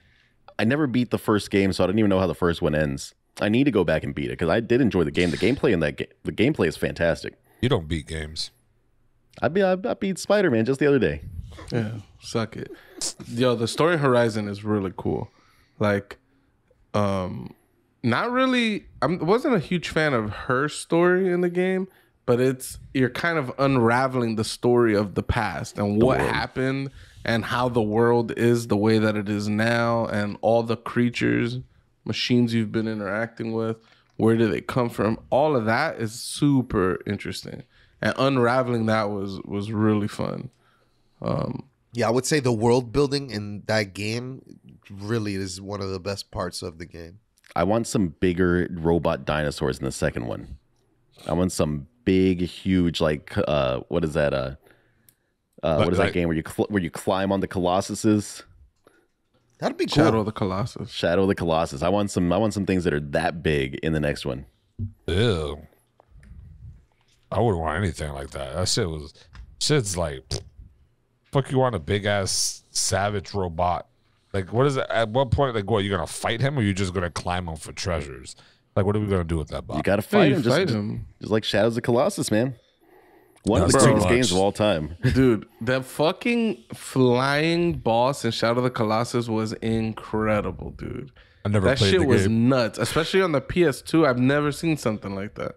The boss comes in and it's gliding towards you to like clip you, like just to take you out. And then you jump and grab onto him in the right timing. And now you're on his wing. And then he just takes off in the air and he's doing all these spins. He's trying to like buck you off. And then you need to find the right times to let go and like walk closer to his like weak spots. That shit was incredible. And it was amazing when you fucked up and you flew off of his wing and now you're tumbling hundreds of feet down into this big lake. That shit was awesome.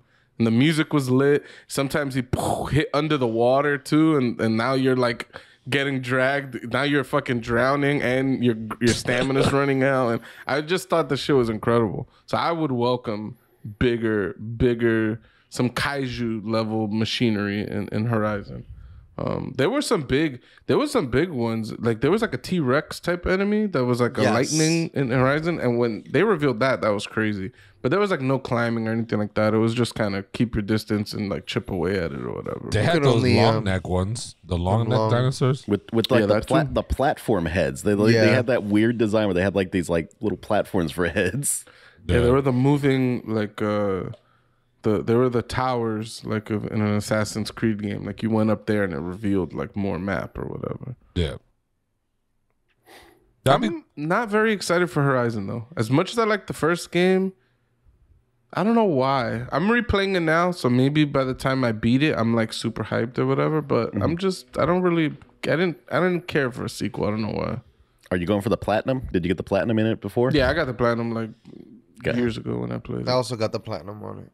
We all like were. Oh, did somebody not get it here? Someone didn't beat it here. I never beat it. You didn't beat it? No, Tony I'm talking about games, Tony. bro. I lost interest in it. What about you, though? Which game coming out in like the February timeframe are you most excited for? For me, I mean, listen, I don't know what the Evil Dead game is gonna be like, but after watching the movies, I'm actually pretty excited for that. Like, if they could work it right, if they can make that right with the right amount of comedy, the right amount of like third person action, I'd be very into that. There is a series on the there's an Evil Dead game on the PS4. There's two of them. which are really good. They're actually like Resident Evil 4 clones, which is fun. But what I am really excited for, that I think a lot of people don't give credit to because they are so innovative with their games, is Dynasty Warriors. I think Dynasty Warriors 9 is when they are really going to get it, and they're really going to turn this series around, and we're going to get one of the greatest franchises we've ever seen. 9 series and they still didn't get it. They just need one more, and then they're gonna figure it all out. It's all the pieces are gonna come together. All of it is gonna come together once Dynasty Warriors 9 Empires. You know what? We know what they're gonna do to fix it. You're finally gonna be able to take on what is his name? Lubu. Lubu. He used to kick my ass. Oh my god, dude! I ignored the computer every time. They would always be yelling at me, "Don't take on Lubu."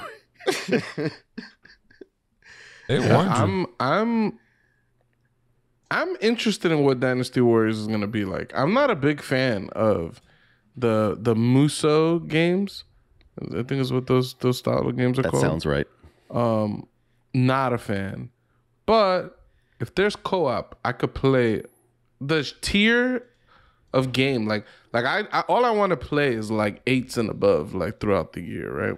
But a co-op game, I could play a 6 if I get to play with my friend. Like the fact that I get to co-op this means that I could deal with the level of shit, a higher degree of shit.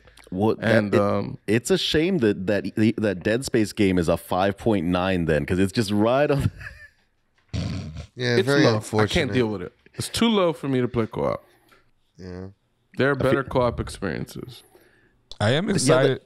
I didn't realize there was going to be an Evil Dead game. I think that's wild.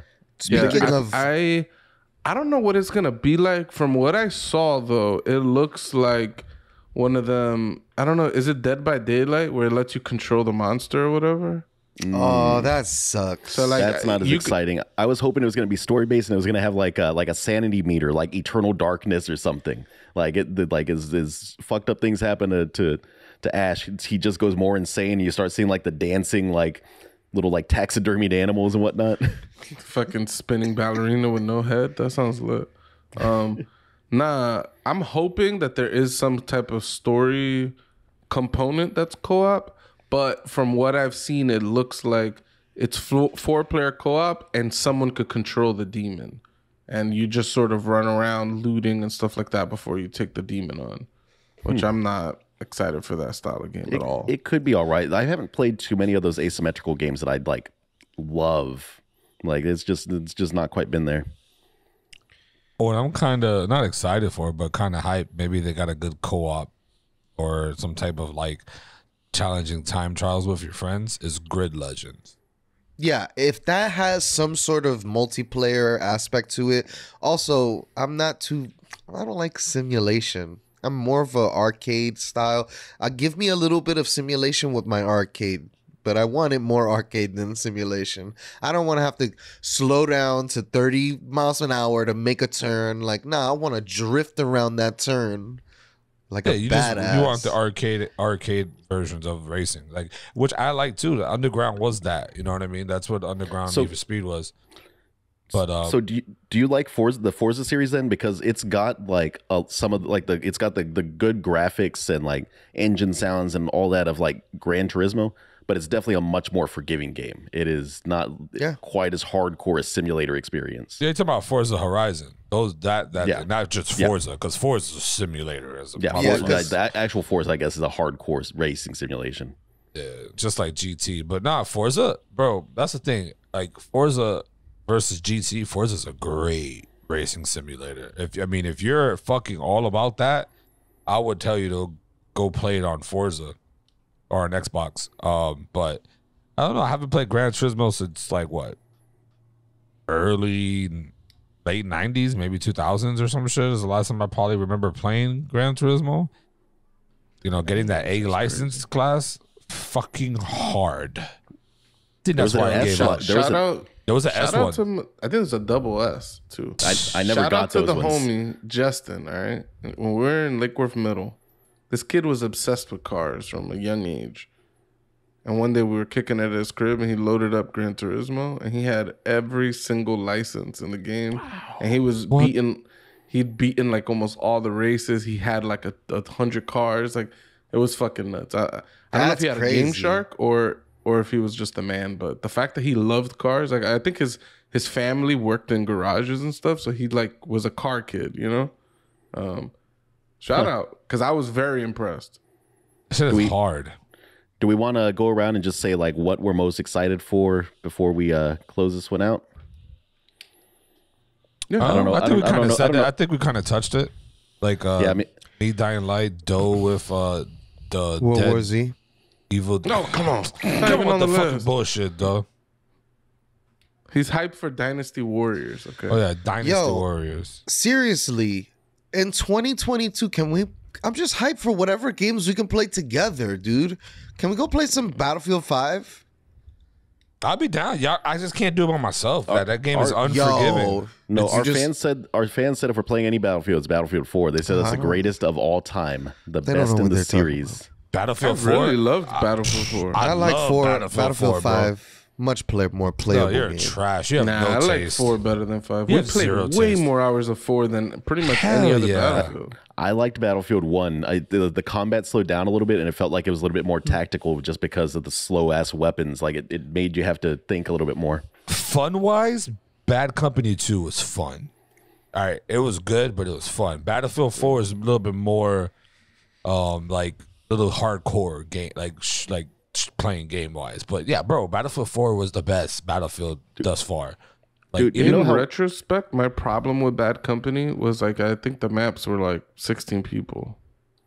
The games I were think so it was tiny. like 32. Yeah, 32 was the tops. Yeah. 32, like yeah. the games are so small. Like in retrospect, that it's like the thing. Even and I loved it then. Like how big the game felt compared to 6-on-6 Call of Duty at the time, right?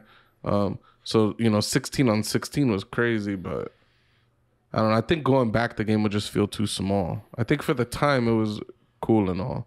I feel like Battlefield 4 hits a sweet spot, except that the destructibility sucks. I want that Bad Company destructibility. That's what you get in Battlefield 4. That's what you get in Battlefield 5. Nah, but you don't get Battlefield 4 in Battlefield 5. I tell you how You get You got to go to Portal. I tell you how the Battlefield series could get my money again. Because the latest Battlefield, I haven't picked it up. I may pick it up if it goes on sale or something. I don't have a big interest in picking it up. But I tell you how they could get my money. They release Bad Company 3 with a co-op campaign as well as like the online multiplayer shit you expect from the Battlefield series. Fire. That would be fire. A co-op campaign where you play as like, what is it? There's like the 3 main dudes in Bad Company, 4 main dudes or whatever. You could do co-op right now online, but it's not a campaign. But they got that weird. They got that. Yeah, this is like a. There was like a co-op thing because it's like click onto it. I may be wrong, but I know It's like the fake shit, or because like I don't like that shit. I hate That's one of my biggest fucking hates throughout my entire life. Is that co-op games are some of my favorite games to play, and I fucking hate when there's like the main game and then there's the co-op story, and it's like and it's different. It's different and it's shit tier compared. It's like, nah, this fucking sucks. Like, I don't want to play this bullshit. That pisses me off. You're giving me the dummy missions to play with my friends. I want to play the real missions. Yeah. Right. As far as co-op games, Dying Light, man, that's the one that I'm excited to do as a co-op experience. Single player Ragnarok, I think that's the one that I'm most hyped for currently. No, I'm hyped for Elden Ring. I'm hyped for Dying Light, and we haven't mentioned it yet, but I'm kind of hyped for Sifu. I don't know if you guys remember a couple years ago, there's this game that came out, I think for free on PlayStation Plus called Absolver. Yeah. And it was like that, very hand-to-hand combat. You don't Everybody remember kind of that, looked like Tony? a puppet. It was like weird. But the combat was really cool. I think it's the same company. This is the sequel to Absolver. It seems a little bit more refined. The character models look better. It looks like there's going to be some kind of story. And hopefully there's some kind of co-op and stuff like that. It just looks really good. They're literally making like the old boy hallway fight, the video game, and then they're putting that in different places. So it just looks really fucking cool. I'll get down with that. I think I'll play that one with you. Yeah, like I said, Dying Light's really the only one that I really kind of like got my eyes on. And yeah, man, I don't really care Elden for Ring, anything else. Tony. We all need to be Elden Ring, baby. I'm excited for Elden Ring, but I also know that I suck at those Souls games. So I'm Yeah, not I that do excited. too. I'm not that excited for Elden Ring just because I'm going to be bad at it. Like I feel like it's just like it's gonna be like a magical fucking shit, right? Like it's like, oh, you got to make this potion with this potion to get this cock of steel. Like that's a little bit too much for me. Like you know what killed my taste for games like this? Doughboy with the Oblivion cock, jumping around everywhere he went to get jump boost. Just watching him play the game just really pushed me away from any games like that. Should have just You know, World War Z would have been a way better game if they had put in a jump progression, so you could just eventually get to the point you're jumping 10 stories up in the air. Yeah. No. Some would say that Oblivion and World War Z are very similar games. It's basically the same game. Yeah. some will say We're they'll gonna- just don't have taste. We're gonna get run off the internet. yeah. Someone's gonna clip just that. But yeah, man, for all the fans out there, don't forget to subscribe, like our channel, share it, hit the bell for the notifications so you can get the earliest, the newest, hot and ready videos that drop. And we're on all social media platforms: Facebook, Twitter, TikTok, Instagram, even Reddit. I think, not sure, maybe. We've got a subreddit. It's not very active. Yeah. But for the most part, hey, share it. And like always, people, go one up yourself. Year 2, boys, doing it bigger. Damn, bigger. Girthier. Girthier. Damn. Veinier.